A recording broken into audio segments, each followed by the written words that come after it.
बिस्मिल्लाहिर्रहमानिर्रहीम, अस्सलाम वालेकुम। उम्मीद करता हूँ खैरियत से। स्टूडेंट प्रॉब्लम नंबर 73 हमारे पास। इस प्रॉब्लम के अंदर हम लोगों ने क्या करना है, इसको इंटीग्रेट करना है, लेकिन ये इंटीग्रेशन होगी पार्शियल फ्रैक्शन से। मैं हम लोग पार्शियल फ्रैक्शन के उस कैटेगरी में जा रहे हैं।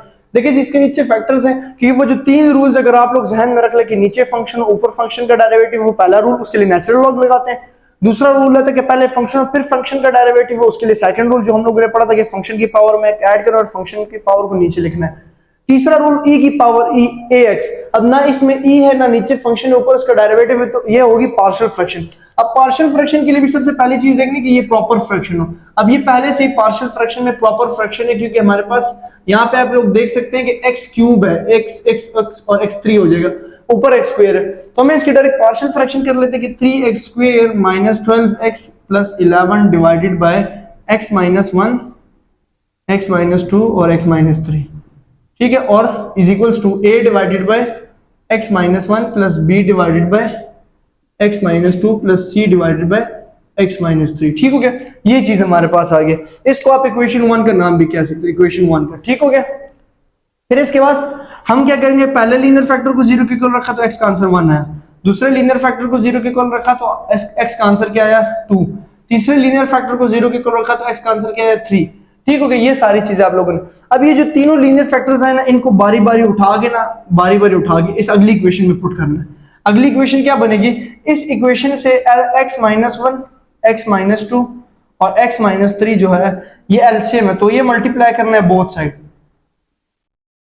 ठीक हो गया, यहां से इसको मल्टीप्लाई करेंगे तो 3x square minus 12x plus 11 is equal to a के साथ दो फैक्टर्स आ जाएंगे, x माइनस 2 और x माइनस 3, क्योंकि एलसीएम मल्टीप्लाई हो रहा है। ठीक हो गया, b के साथ भी दो फैक्टर्स आ जाएंगे, ये कट जाएगा। देखिए ये तीनों एलसीएम्स हैं, मतलब ये तीनों, तो जब ये एलसीएम इससे मल्टीप्लाई हो रहा है तो यहां से x माइनस 2 कट हो गया, ये दो फैक्टर्स आ जाएंगे, x माइनस 1 और x माइनस 3 प्लस c यहां पे लग रहा हो, c के साथ आ जाएंगे हमारे पास x माइनस 1 और x माइनस 2। ठीक हो गया, इस इक्वेशन में पुट करना है, इक्वेशन नंबर 2 के अंदर। ठीक है, अब सबसे पहले x is equal to 1 put करते हैं। अब 1 पुट करेंगे तो 1 का स्क्वायर 1 होता है। ठीक हो गया, 1 माइनस 12 1 प्लस 11 a आ जाएगा 1 माइनस 2 और 1 माइनस 3। ठीक हो गया, यहां तक ठीक हो गया।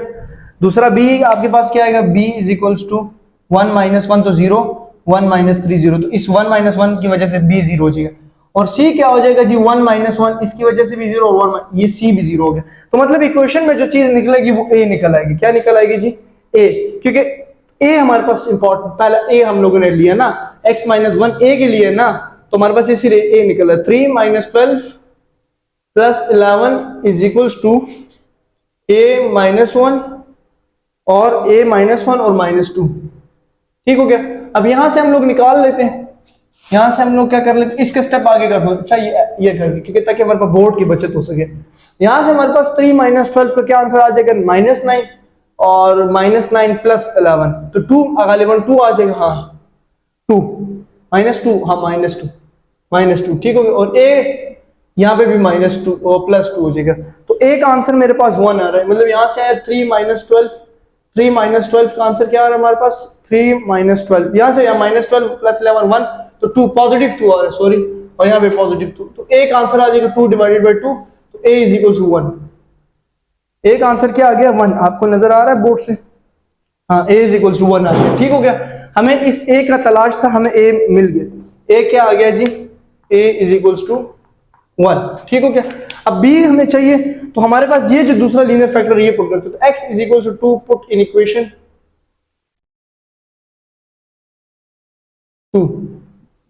इक्वेशन 2 के अंदर इसे पुट करो, इक्वेशन 2 ये। अब इसके अंदर हमारे पास x2 पुट कर, तो 3, 2 का स्क्वायर 4 माइनस यहाँ पे माइनस 12 और 2। ठीक हो गया, और plus 11 is equals to a 2 minus 2, a यहां से 0 हो रहा है, और 2 बेशक ये लिखते रहो, 2 माइनस 3 बेशक ये लिखते रहो, 0 हो गया, क्योंकि यहां से a 0 हो गया। b बच जाएगा 2 माइनस 1 और 2 माइनस 3 बच जाएगा, और c भी 0 हो जाएगा, क्योंकि यहाँ x माइनस 1 की जगह c की जगह c 2 माइनस 1 और 2 माइनस 2, तो c भी क्या हो गया, 0। सिर्फ b निकल आएगा, तो यहां से आ जाएगा 12 minus 24 plus 11 is equals to b 1 और माइनस 1। ठीक हो गया, तो -12 + 11 इज यहाँ से यहाँ करते हैं क्योंकि हमने जगह बचानी है, ठीक है। -12 और +1 + 11 इज इक्वल टू b -1। तो b का आंसर क्या आ जाएगा 1, इसमें से भी 1 बच गया तो b इज इक्वल्स टू -1। हाँ नहीं, यहां से बच जाएगा -24 तो -12 + 11 तो -1 ही आ रहा है गालिबन। वहां कॉपी पे तो मेरे पास +1 लिखा हुआ, कॉपी पे मेरे पास +1 है, लेकिन यहाँ पे -1 आ रहा है हमारे पास। तो -1 ठीक है ना, माइनस और ये माइनस, ठीक है, +1 आ रहा है, +1 क्योंकि ये -1 इधर देखिए, यहाँ से क्या बचा -1 इज इक्वल टू b -1। तो ये माइनस और माइनस कट गया तो b का आंसर क्या आ गया +1। तो आप लोगों को आई होप क्लियर हो रहा होगा यहाँ से, जी क्लियर हो रहा है, ठीक है। मैं कंजूसी इसलिए कर रहा हूँ, मैं सवाल बोर्ड के ऊपर ही सॉल्व करना चाहता हूँ। अब x इज इक्वल टू 3 को पुट कर दे, तो x is equal to 3 put in equation 2, ठीक हो गया। अब इक्वेशन 2 के अंदर दोबारा पुट करो क्या जी 3। अब 3x का स्क्वायर 9 -12 3, ठीक हो गया, +11 इज इक्वल्स टू a और 3 - 2 और 3 - 3 a 0, ठीक हो गया, प्लस b भी 0 हो जाएगा, 3 - 1 और 3 - 3 b भी 0, प्लस c निकल आएगा यहाँ से, c है 3 - 1 और 3 - 2 तो c भी 1 ही होगा। यहाँ से आ जाएगा जी 9 3 27 आई थिंक, और 36 + 11 यही है, 12 3 क्या होता है, हाँ 36 ही होता है, ठीक है। और यहाँ से आ जाएगा c 3 - 1 2 और 1, ठीक हो गया। इसके बाद हमारे पास यहाँ पे क्या बच जाएगा 27 - 36 तो 6 + 11। यार इसको कैलकुलेटर पे भी कर सकते हैं, वैसे मैं दिमाग खराब कर रहा हूँ। अच्छा 3 और 6 9, 9 + 11 9 11 2 बचा, क्या बचा -2 बचा है, देखो ना 27 - 36 करो तो हमारे पास क्या आ जाएगा, यहाँ से 3 इधर से बचे और 9 -9 + 11 तो 2 आ रहा है। तो यहाँ पे आ जाएगा 2 इज इक्वल टू c और 2 2 2 डिवाइड हो जाएंगे तो c का आंसर भी 1 आ जाएगा, तीनों आंसर क्या आ गए 1। अब हमारे पास स्टूडेंट सिंपल सा काम क्या करना है, ये जो a b c का आंसर आया ना a b और c का, इस इक्वेशन 1 में पुट करो, इस इक्वेशन में पुट करो।